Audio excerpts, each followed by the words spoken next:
says upcoming. Is it on?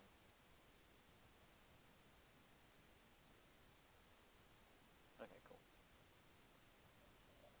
Boop. All right. So, time for the Enlightenment, which will be our last chapter before the test.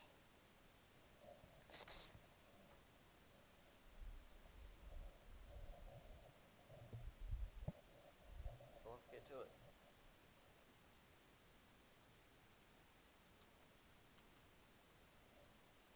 So the reason the book specifically calls it Many Enlightenments is technically it was a series of various movements that happened over a period of time, about 100 years.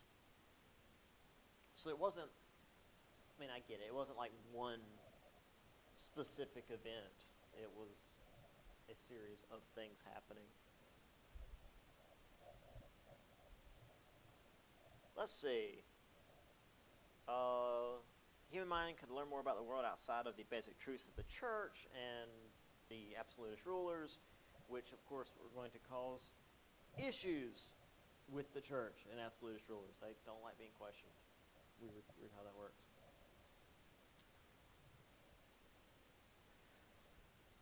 So, of course, these changes were different across the board, but they also affected different regions differently. England and the Dutch Republic, of course, were where much of this was happening because they were more open to such thought. East in the Eastern European nations and, of course, Russia, the Enlightenment still existed, but only among the wealthy elite. And by wealthy elite, I mean like literally nobility. They used, so Frederick the Great, Joseph II,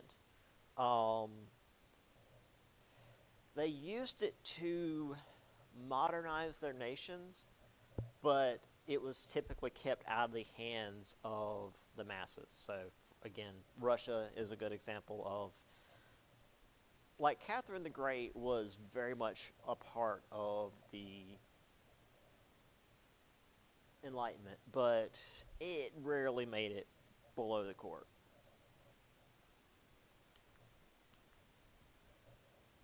So, this all started in part due to the 30 Years' War, and other wars that happened before then. These brutal wars that were carried out due to religion.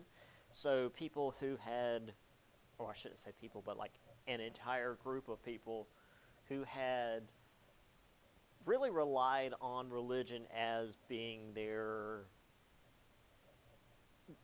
bedrock to build everything on, was now questionable at best. I mean, we were killing each other over, I mean, this wasn't even the Crusades. This was Christian versus Christian, Catholic versus Protestant. Also, as we saw at the last chapter, the inventions and various quiet revolutions of the previous era continued to pick up steam and make more waves. And, I mean, as we mentioned, especially towards the end of the last chapter, it changed how people thought about the world. There was also meritocracy. Table of ranks is a good example, where people were hired based on what they could do as opposed to what family they were born in,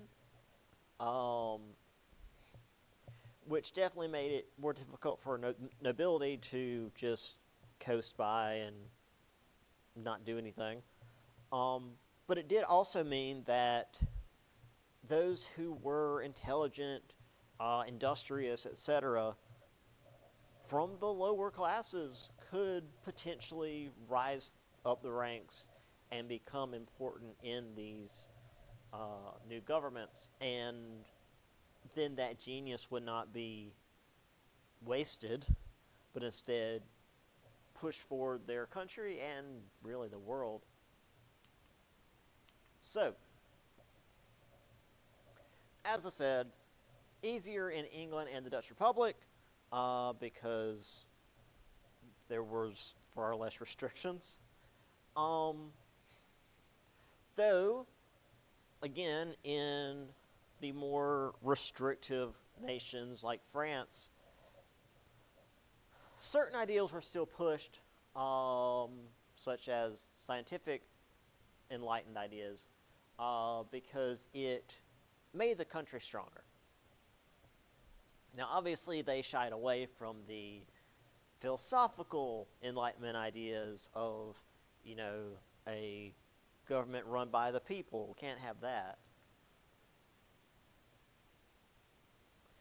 And an example I always use for this is in my Empire Total War game, there's, tech trees for new technologies and stuff.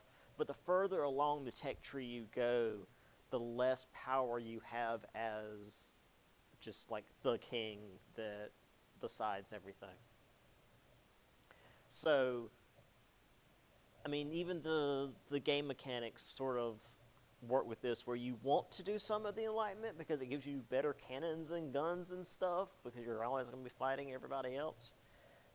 But if you want to remain an absolutist ruler, you have to rein it in.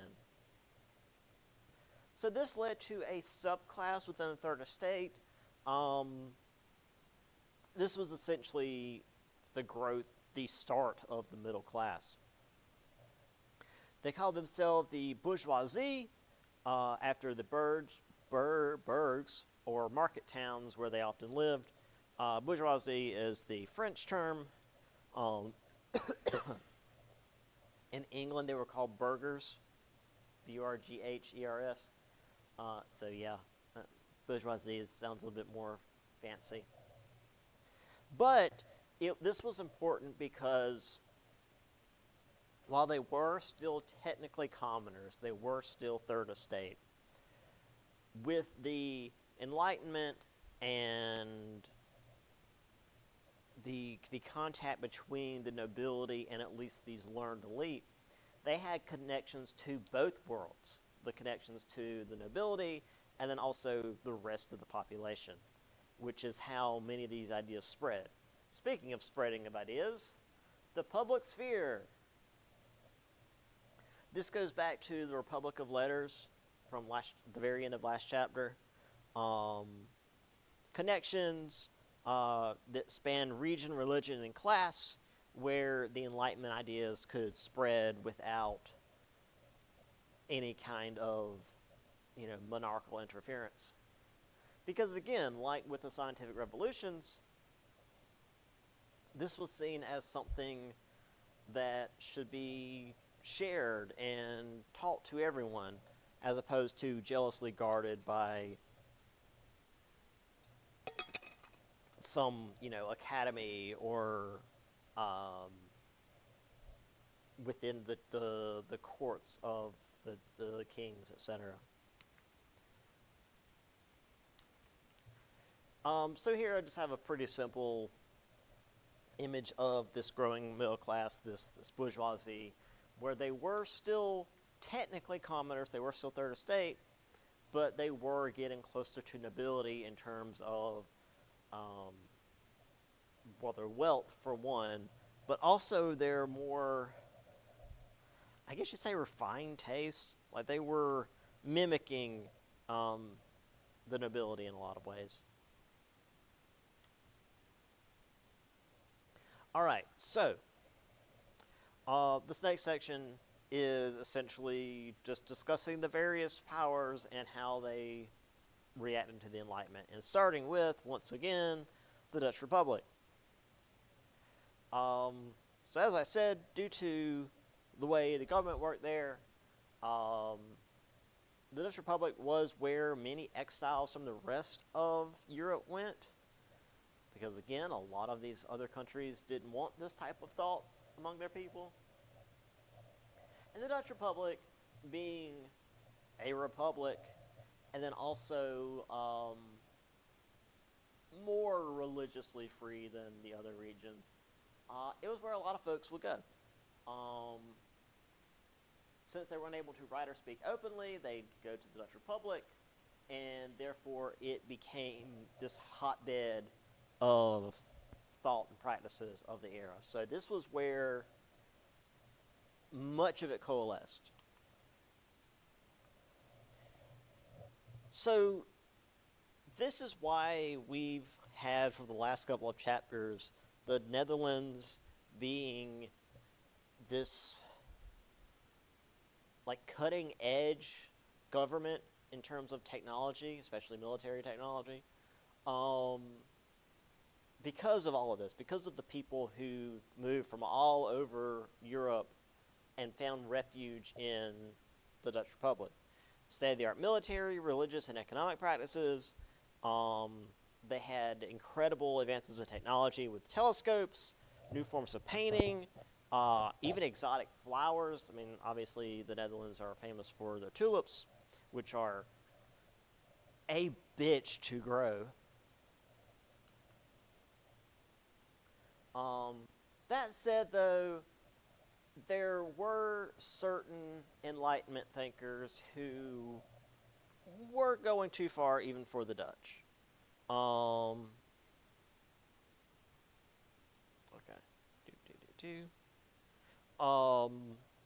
We have, for example, Baruch Spinoza. He wrote the Theologico-Political Treatise, which equated God and nature to the workings of the universe. The Bible was fictional, and nobody liked that. Nobody wanted him to be part of, or nobody wanted to be associated with him. His works were censored all over Europe, even in the Dutch Republic. Obviously, we've gotten our hands on them post all this, but he's not going to be the only one who's going to be making enemies.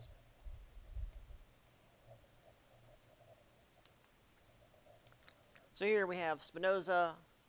The highest activity a human being can attain is learning for understanding, because to understand is to be free. Now again, this is going to be something that gets brought up a lot in the French Revolution.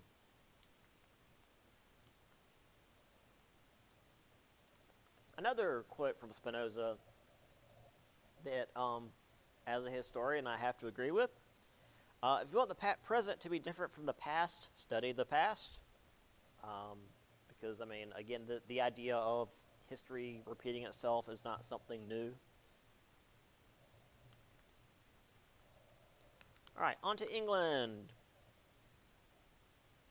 So, while the English overthrow of the absolutist monarchy was a bit more violent, at least in the initial stages, Charles I, etc. With the Glorious Revolution and the coming of William and Mary as constitutional monarchs, the House of Commons became more powerful, which itself was elected from the regular populace. This wasn't like in, say, Rome, where the Senate was all, rich assholes that, well, not even rich, but nobility.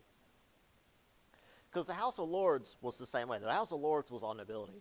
But the House of Commons, regular folks. And they had a view, they had a say in how the government was run, more so than any other nation. So obviously, enlightened thinkers were really on board with this. We have John Locke. He was a Whig, therefore, the Whigs were the, I guess he would have been on the side of James becoming king. Anyway, he had to flee to the Dutch Republic after the exclusion crisis, wrote many works on human rights, and he agreed with Francis Bacon's idea that humans had to experiment and see for themselves what was true. So rather than just taking for granted when you're told the things are the way they are, um, you should prove it to yourself. Now, for us Americans, the most important work that came out of John Locke was two treatises of government. He argued that mankind naturally gravitated towards a social contract, um, even without a divinely placed monarch. He stated that all people are under the contract, even the king, and should the king break the social contract, that people were obligated to depose him. Again, our founding fathers, particularly Jefferson, they weren't pulling these ideas out of thin air. These were things that had been in the consciousness, in the social consciousness of the people for at least 100 years by the time we started doing our thing. And then I have a joke that's no longer as funny as it was when I did it the first time. There's John Locke, haha. Anyway, here's John Locke. All mankind being all equal and independent, no one ought to harm another in his life, health, liberty, or possessions. This sounds kind of familiar.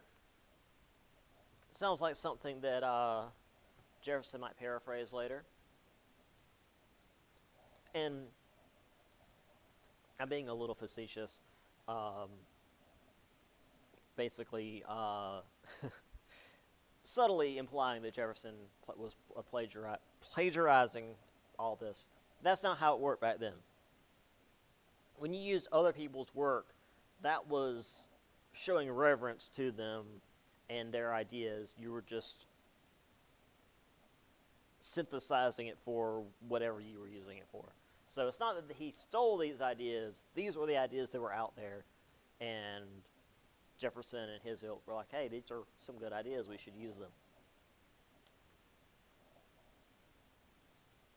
But the thing is, everyone in America knows about Jefferson. Very few people actually know about John Locke, where he got his ideas from. So, more, folks. We have in Scotland. Scotland was chafing under the Navigation Acts, which again meant that any trade with between North America and Europe had to go through London first. During the Act of Union that officially joined England and Scotland into Britain proper, the Scottish, at least those in the lowlands, here we go, were more, well, I mean, they were closer to England physically and were able to actually get involved with the English economy. Whereas the Highlanders, who were more loyal to their landowners' Catholicism than the King and Queen of London, were left out. Which resulted in a lot of rebellions, which is why we remember the Highlanders today as like this rough and tumble group, because they fought against the English for a very long time. In 1745, under Charles Edward Stuart, also known as Bonnie Prince Charlie, the Highland Army took Scotland, tried to march on London to restore the Scottish royal line. However, they were defeated in the next year at the Battle of Culloden, which prevented this from going into a full civil war. But, as I'll show you guys in a minute, the Scottish still remember this.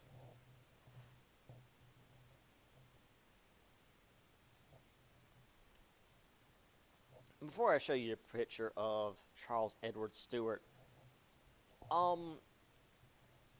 if you're familiar at all with like Scottish, I wouldn't really say slang, but like the Scottish language, do you know what Bonnie means when the Scottish are referring to a person?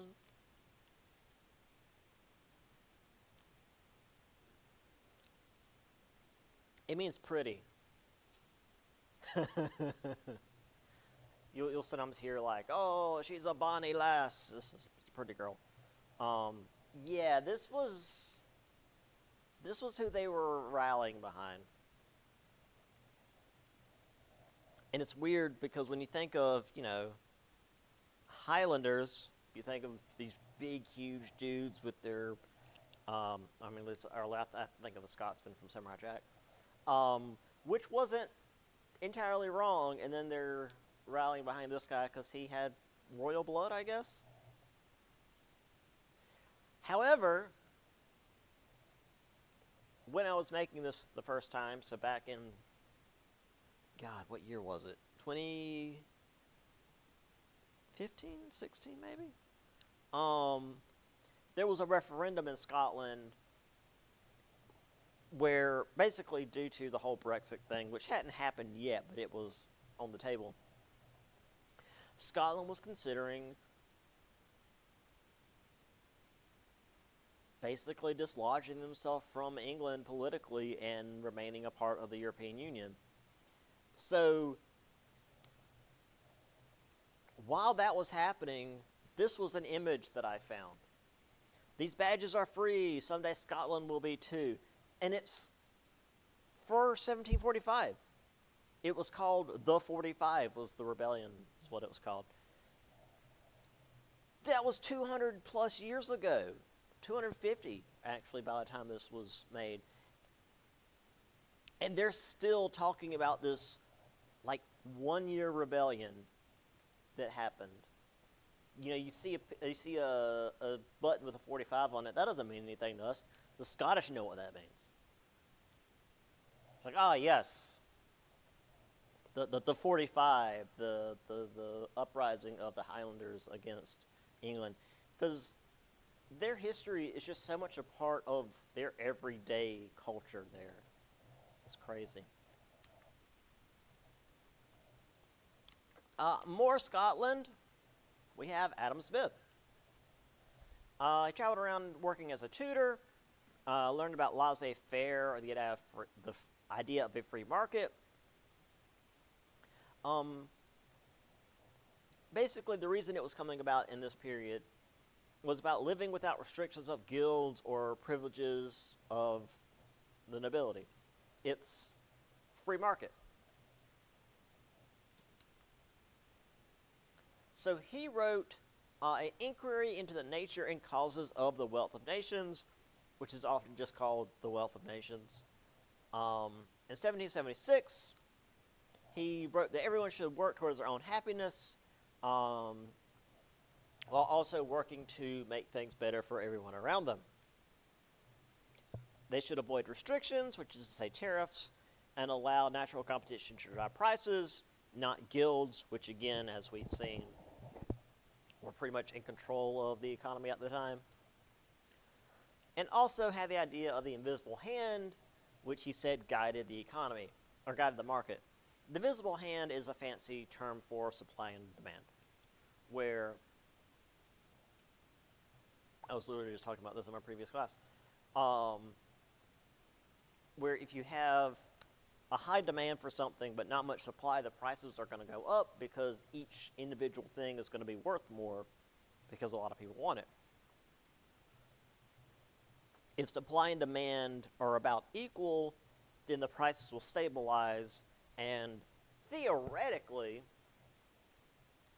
everyone should be able to afford the thing, whatever the product is, whatever the item is.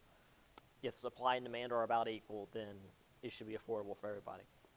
But if demand plummets and you've got a bunch of supply of whatever this thing is, for some reason in my brain, I used the example of Furbies in the previous class. If you have a warehouse full of Furbies and nobody wants one of the little demonic bastards, then you're not going to be able to sell them for much.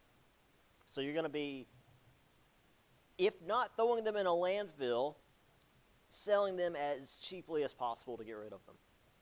Because if nobody wants them, you're taking up warehouse space that you could be using for something else.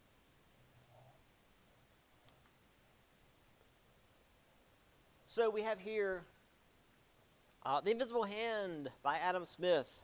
It is not from the benevolence of the butcher, the brewer, or the baker that we expect our dinner, but from their regard to their own interest, which again is just if everyone's working for their own interest, but also for the good of society, because that's where you start hitting the rub of the big businesses and corporations that are just destroying everything while trying to make a buck. Then it should theoretically stabilize in that everyone should be able to make a profit while also living relatively well. More Scotland. There was a lot going on in Scotland. We have David Hume. He further pushed Bacon's idea of a scientific method, saying that everything needed to be proven by repeated experiments. However, human perception could alter the result. So again, that's why you need to try to be as, if you've ever taken any kind of biology or chemistry, just like the most basic ass course with a lab. That's why you do everything like as dryly as possible. You measure on the little, flask, and you work with numbers, because typically, not that it's impossible, but typically, numbers are not gonna have any kind of bias. He denounced all schools of philosophy, that believing in any line of thought without proving it was superstition, which is getting kind of close to what Spinoza said, but he didn't step on too many feet with this. Oh no, I take it back. He did step on feet. Like Spinoza, believed religion was a part of the intellectual development of humankind, and with science and reason it was no longer necessary. He didn't make too many friends. But he was very much, believed in the primacy of science and math. Whereas philosophy was just basically thought exercises, I guess he would maybe say. All right, so that's England and, by extension, Scotland. On to France. France was this weird combination because it had absolutist ruler, an entire class of nobles who try to censor intellectuals' work, but it was also where a bunch of intellectuals lived and worked and expressed their enlightened thought. So, well, I'll read here. In the 50 years that Louis XV ruled, which again back then was,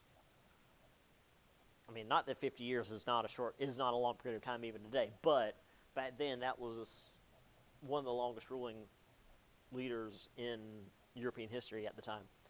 Over the course of his 50 years, he had whole networks of censors and police spies out there trying to keep these enlightened thoughts from spreading to the populace.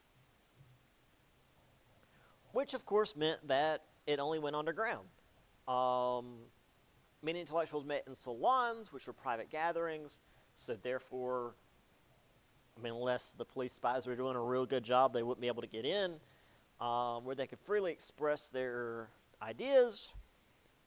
And even though technically this meant that they were meeting in secret,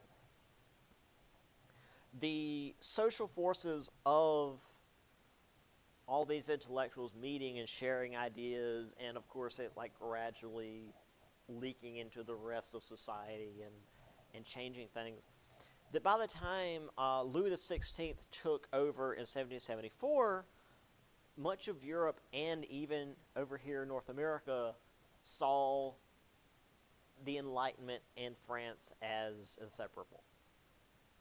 When our founding fathers were, because obviously, in 1774, that they were living during the Enlightenment. That's where all that flowery wording comes from in all our documentations. Um, but when they thought about the Enlightenment, they thought about France. Not necessarily England or even the Dutch Republic, but a country that did its best to stamp it out.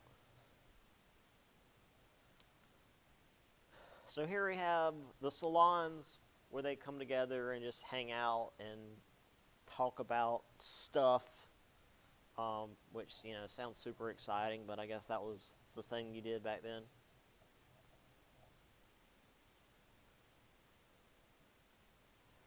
And we have a lot of stuff going on in France. And this is just early Enlightenment. So, Montesquieu and Voltaire were known as philosophes, which is to keep them contrasted against philosophers, because they didn't believe themselves philosophers. They were a different type of thought. They were really what started the Enlightenment in France, or at least led the early days of the Enlightenment, because while we are going to talk about quite a few people in France, there were dozens, if not hundreds more, that were out there that simply weren't as well known. So it's not that, like, a couple of dudes ran this whole thing. These were just the ones that shaped it most steadily. So, Montesquieu was born an aristocrat.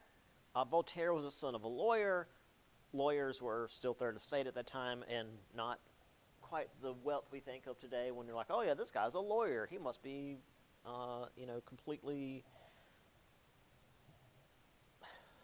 The word my brain's coming to is stacked. That's not right. Loaded.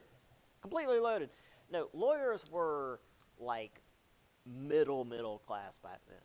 You weren't going to starve, but you weren't going to have, vacation homes in the Alps or anything. Both were very witty about how they criticized the old regimes. Let's see, and did a lot of writing.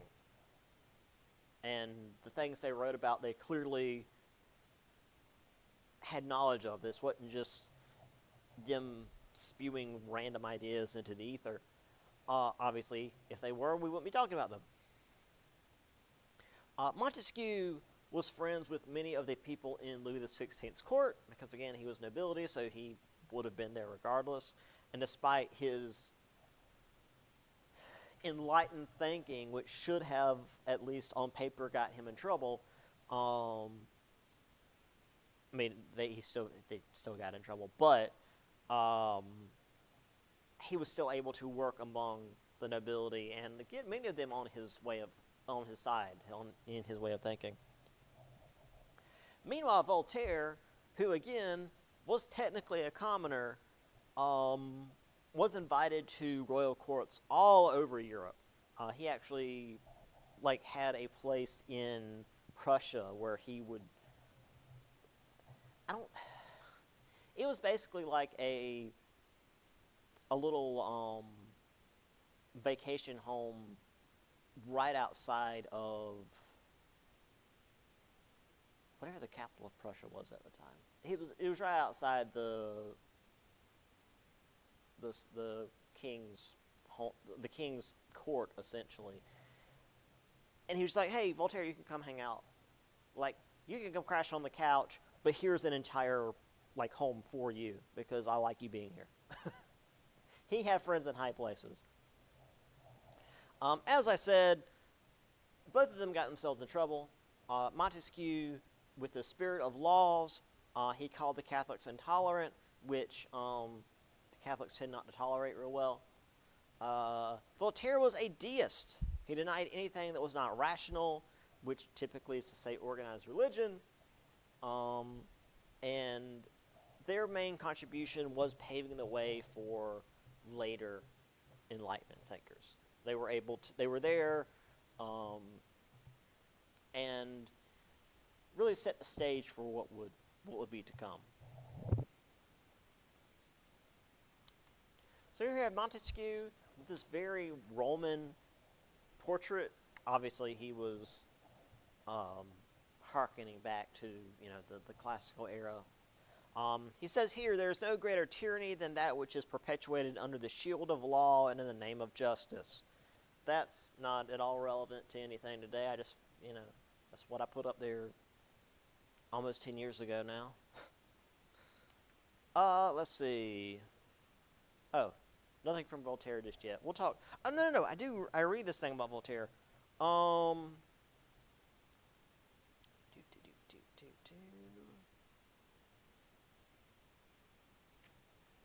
Where's his... Yes. One cannot do justice to Voltaire without appreciating his wit. He's best known for essays and stories where his best known essays and stories were his satirical ones, in which he caricatured his contemporaries to demonstrate just how ignorant and silly they could be. Let's see. Let's talk about Babylon. Where's the really amusing one?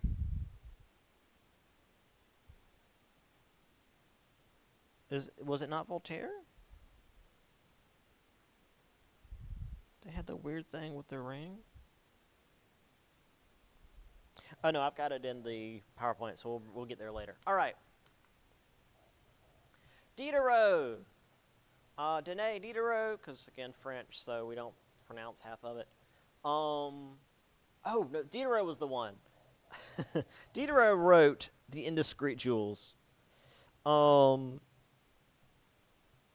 The sorts of stories he might have told in elite salons can be seen in his risque novel, The Indiscreet Jewels.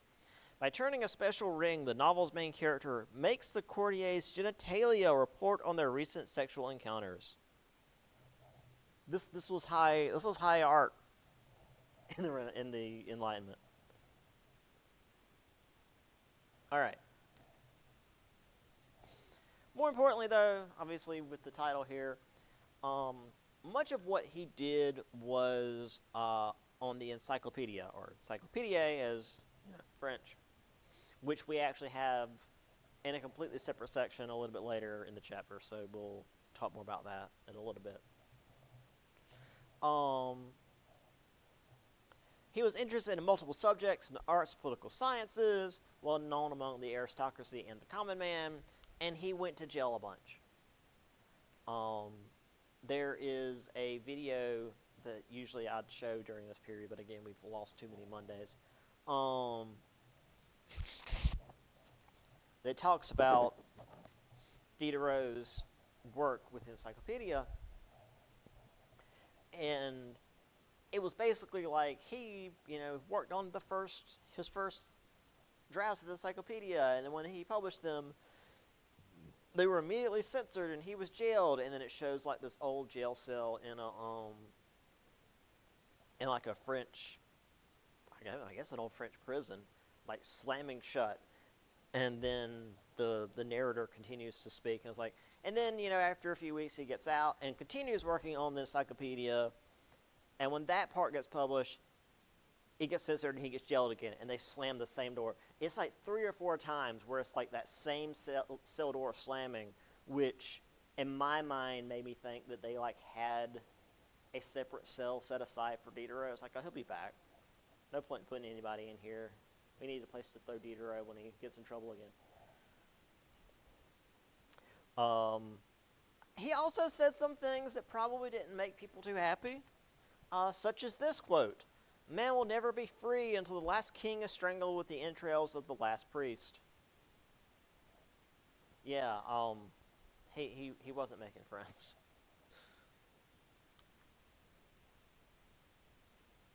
But we'll get more to the Encyclopedia towards the end of the chapter. So, Rousseau, Jean-Jacques Rousseau, born and raised in Geneva, which was in Switzerland, moved to Paris in 1742.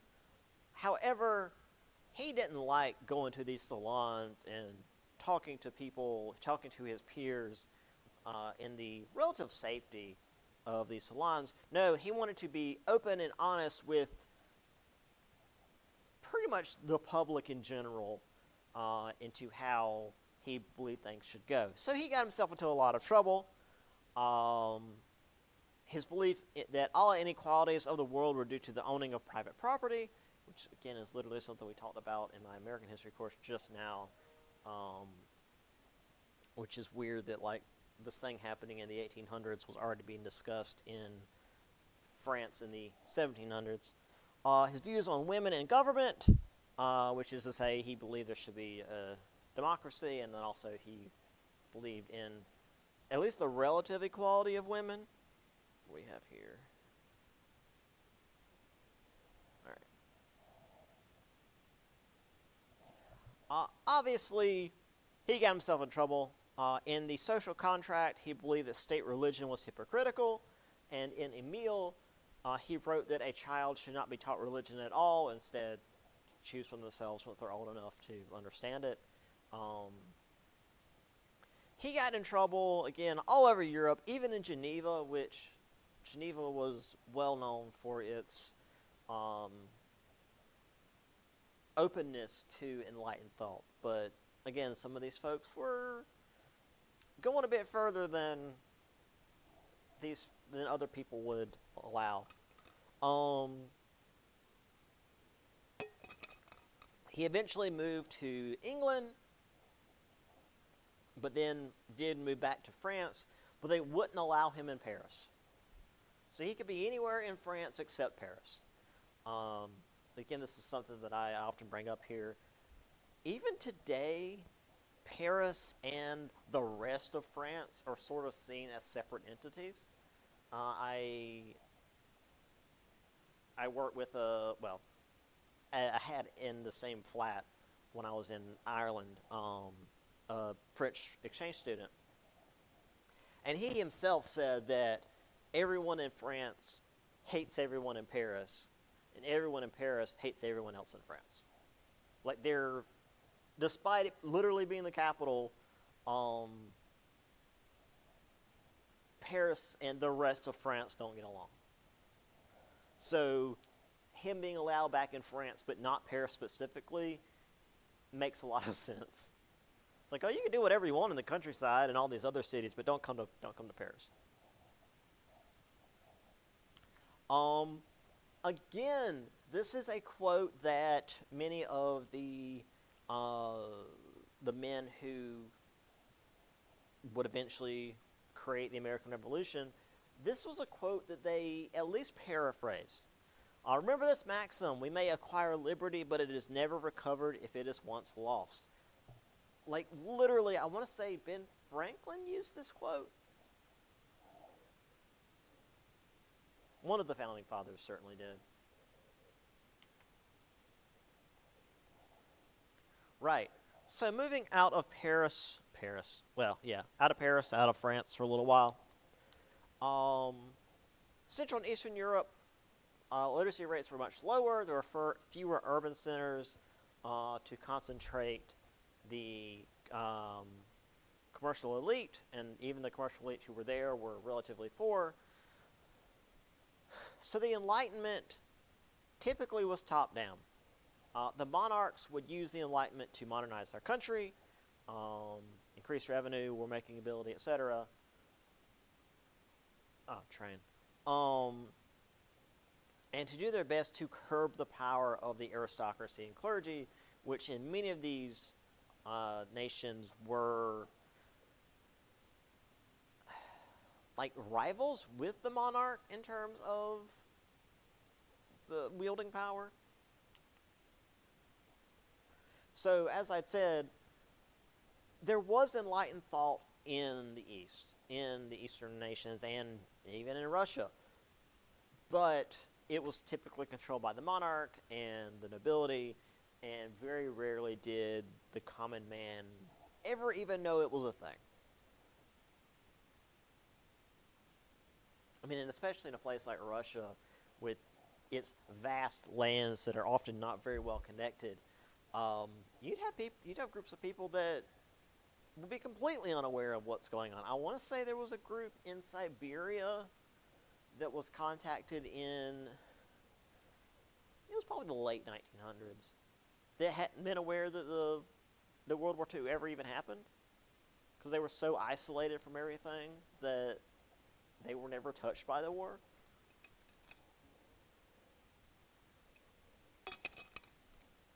Heck, I think they didn't even know the communist revolution had happened, and this was like in the 60s or 70s, so it was still during the time of communist or Soviet Russia. Um, yeah, it's when you have places this big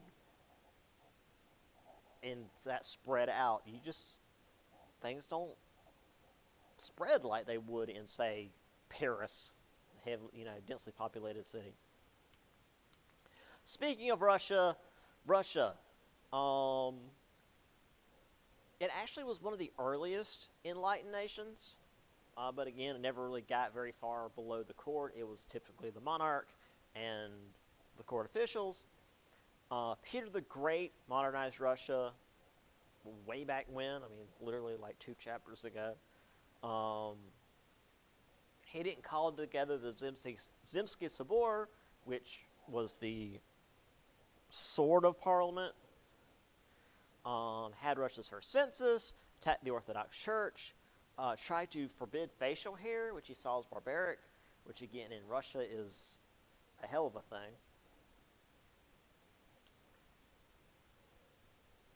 Now, there wasn't much after Peter. After Peter the Great died, there wasn't a lot going on, at least until Catherine II, also known as Catherine the Great, came to power.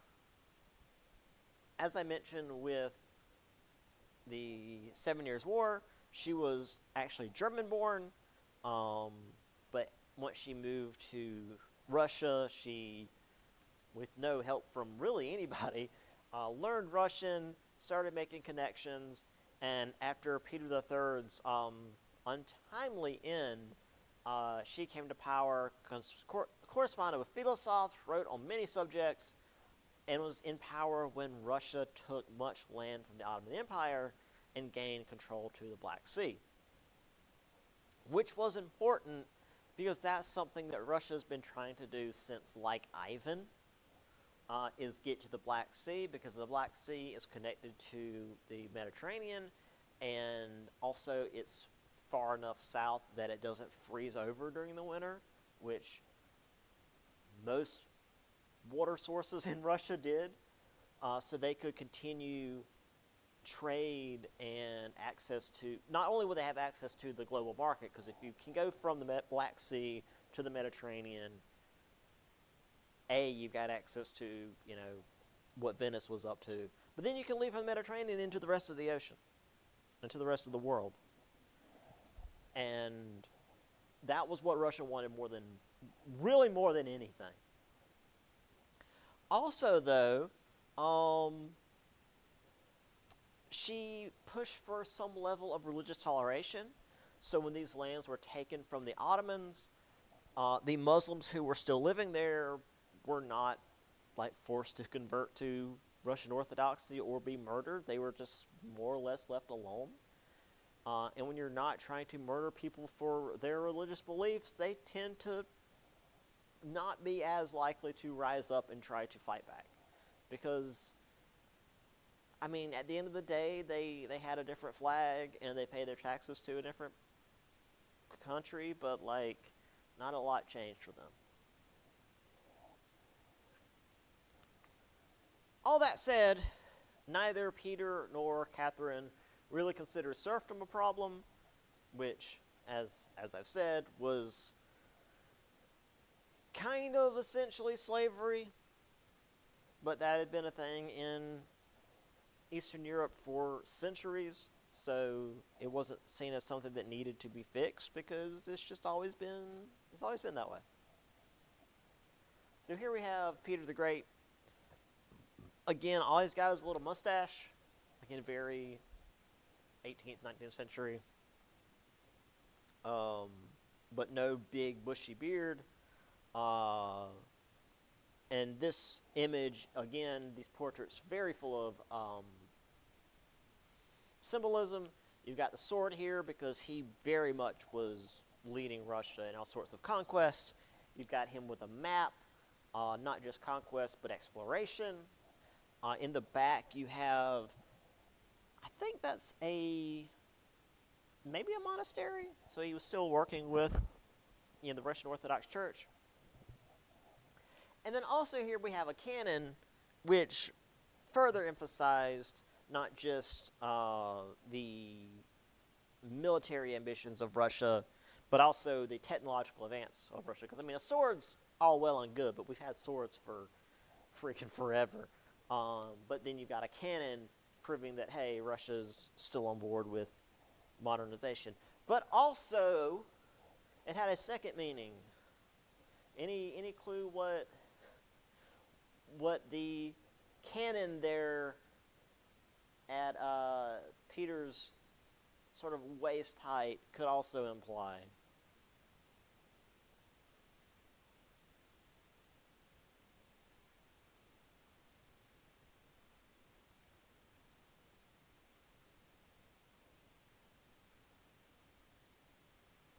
What would a strong male ruler want to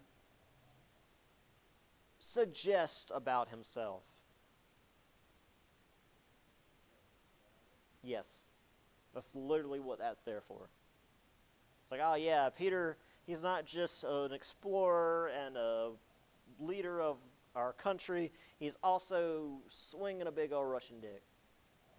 Well, not necessarily just that, but like, virile, and his offspring are going to be strong, etc., etc. Which ended up not being the case. His offspring all sucked. They had a really good leader in Peter the Great, and then everybody else after that, until Catherine, who again wasn't even Russian. Not so good. Here's Catherine. She was tough as nails. When it comes to like the impact on Russia, it would really be hard to say which of the two were more important. Peter and Catherine both were. I mean, again, they both got the Great after their names. That's not just something you give to whoever. They both did a lot for Russia, and but being Russian, they would have you murdered if you mess with them. She didn't play around. Speaking of Eastern powers, Prussia. We have Frederick II, also Frederick the Great. He was the one that kept Prussia from falling apart during the 7 Years' War. Had this grand Prussian tradition of a modern army, and also tried to modernize the lands to some degree. So, using the technologies and such to make the industries and farming and whatnot in Prussia more advanced. As I said, Berlin was I should have known Berlin, but like when I think Prussia, it's like, surely it's not Berlin, it's just Berlin. Voltaire lived at his palace outside Berlin because he just liked the guy so much. Like, hey, come hang out. Come hang out at my palace. Talk to me about Enlightenment stuff. And also, Prussia was a center of new publications in German, which was the language of a lot of people in Central Europe at the time. I mean, Austria, which again, Holy Roman Empire, they speak German. Technically, their German is slightly different from like German, but it's all the same language. So rather than publishing everything in Latin, which nobody spoke, they began publishing things in German, which was a much more common language, and helped to make German like a major part of just the culture. We also have Immanuel Kant. He was Prussian as well. Believed that Hume's idea of no real truths, he argued against Hume's idea of no real truths, with the rationale that we decide what is true for us as humans. He pushed for rationale when it came to looking at nature in order to prove the need and existence of morals and also God. I'm trying to remember what the Kant's philosophy. Oh, yeah, it's basically that, like, I think this is Kant's philosophy. If you can imagine some all-powerful great good, then there must be something even more powerful than that because philosophy reasons. Here we have Frederick II. I patronize only such thinkers who have decent manners and sensible views. Then why the hell was he friends with Voltaire? Because Voltaire did not have good manners. I guess Voltaire behaved himself in Prussia.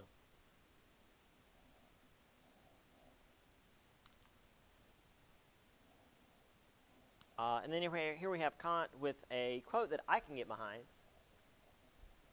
He who is cruel to animals becomes hard also in his dealings with men. We can judge the heart of a man by his treatment of animals. And that's like literally something that modern psychology has pretty much proven, that if like you have someone, like if you've got a child growing up and they enjoy torturing animals, they're probably going to be a sociopath. And people oftentimes, those that are, and just like using police records, but like people who have been charged in the past for like animal abuse often end up like harming children. Because if they can harm something that's basically helpless and counts on you, you know, a dog or a cat, then it's not that much of a shift to harm children. Or also they end up being like, you know, again, sociopathic serial killers.